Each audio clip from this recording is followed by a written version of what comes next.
Hello and welcome to our review for June, looking back at the events of last month. So we've now had the coldest spring since 1962, but the summer at last is fast approaching.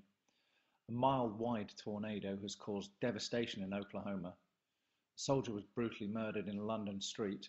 Syria continues to be torn apart. The new Mary Rose Museum has opened in Portsmouth. And technology allows us to see representations of the people who lived over 500 years ago. And so it goes on. Good news always mixed with bad news. We all constantly face new challenges, and making the right decisions may require some help. We don't profess to have all of the answers here at Hurst Financial Consultancy, but of course we do our best to support our clients in guiding them toward making the right choices. In this month's bulletin, I'll concentrate on some of the challenges facing the economic world at the moment, and I've selected just a few topics. As always, please feel free to contact us with your comments or questions, or simply to review your arrangements to ensure they're still appropriate for your needs. With regard to market commentary, markets continue to feel the effect of QE policies that have been put in place in many countries. The effect of QE has driven down the yields on government bonds, referred to as gilts, and this is forcing investors to seek their returns from assets that are riskier, such as equities, and this has been driving these markets up, and they're starting to show increasingly healthy gains, most notably in Japan, which has recorded the greatest growth of the main markets over the past year. The FTSE All-Share Index has shown a rise for 11 consecutive months, which is unusual, so it would be wise to be prepared for this market to soften or correct a little in the not too distant future. Indeed, since writing this and during the course of the last couple of days, markets have already shown their ability to soften. Investments are, of course, a medium to long-term commitment, and as we all know, there has always been volatility where we see ups and downs in prices and values. During times of such volatility, it's important that investors stay in their seats to maximize their returns and avoid any unnecessary losses. This review will continue to provide some opinion about why returns on equities may be high at a time when growth forecasts are being reduced. As long as inflation in the UK stays above the Bank of England's target, there is little scope for our economy to expand. Negative wage growth is the largest drag on the UK economy and has continued to be since 2010. Prior to the crisis, high inflation had been matched by increases in wages, but the drop in wage growth has been greater than the recent fall in inflation, so there is less real money to spend in the economy, which ordinarily would help boost growth. There are calls for the Chancellor to alter the pace of the austerity plans to help stimulate growth in the UK economy. He has made cutting the deficit his priority and has reduced the imbalance between what the government spends and the revenues it receives, but the UK's debt is still rising. Globally, the OECD predicts growth of around 3.1% for this year, rising to 4% for 2014, which is a slight fall from the previous prediction. So there is a disparity between the buoyant asset markets, mainly equities, and the sluggish rate of economic growth, and this may be a sign of a market correction to follow. Turning our attention to the United States, their recovery is carrying on, although it is still modest in real terms. The US housing market is once again declared buoyant, and new housing projects have doubled since 2011.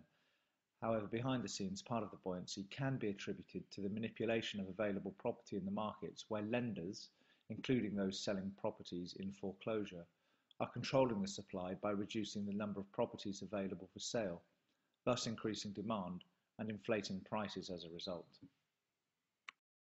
In Japan, we've seen dramatic gains in their stock market, with over 60% having been recorded during the past year as a result of the economic stimulus by the massive QE project run by the Bank of Japan. This has led to a fall in bond yields, and investors have sought higher returns, and they've piled money into the Japanese stock market, which has pushed up the returns. Whether these returns can or will continue long term is of course uncertain, and over the week since the end of May, the Nikkei index lost over 8.3% since reaching its 5.5-year high, again demonstrating the volatility of this market. This quite rapid correction caused its own shockwave in other markets, which have returned a little from their previous year highs. The European story rumbles on. The future of the UK's membership of the EU is an issue that will run on until the intended in-out referendum in 2017, but debate over whether it is right or wrong to remain in the EU will be interesting. For example, in 2011, over half of the UK's trade was with EU countries. Therefore, leaving the UK would mean renegotiation of trading terms with these EU members. In addition, despite the obvious cost savings from leaving the EU membership, there would be alternative costs. For example, support would be needed to replace the UK agricultural subsidy. Moves to strengthen the monetary union within the EU by developing monetary and fiscal union could lead to a more federal-style structure which, if the UK left, could have a negative effect on its current role as a leading financial trading centre. Recent easing up of the deficit reduction targets in several Eurozone countries will give them more time to cut their deficits because they were considered too ambitious in the face of rising unemployment and recession. The European Commission is expected to be changing its policy in June to take the focus away from austerity and instead target structural reforms to try to revive economic growth. Many of our investment portfolios contain some exposure to the emerging markets. One product of the US QE was that cheap US money was partly responsible for the rally over the past 4 years in emerging market equities, bonds and currency. Concerns are being voiced now that once the fiscal stimulus in the US starts to taper off, emerging markets could suffer with lower growth. The globalizations of markets, where now so many are interrelated, means, for example, that austerity measures in the Euro countries have a knock-on effect in China. This month's graph shows our various portfolios that we risk rate with a 3 out of 10, a 5 out of 10 and a 7 out of 10. And here we're comparing them to the FTSE 100.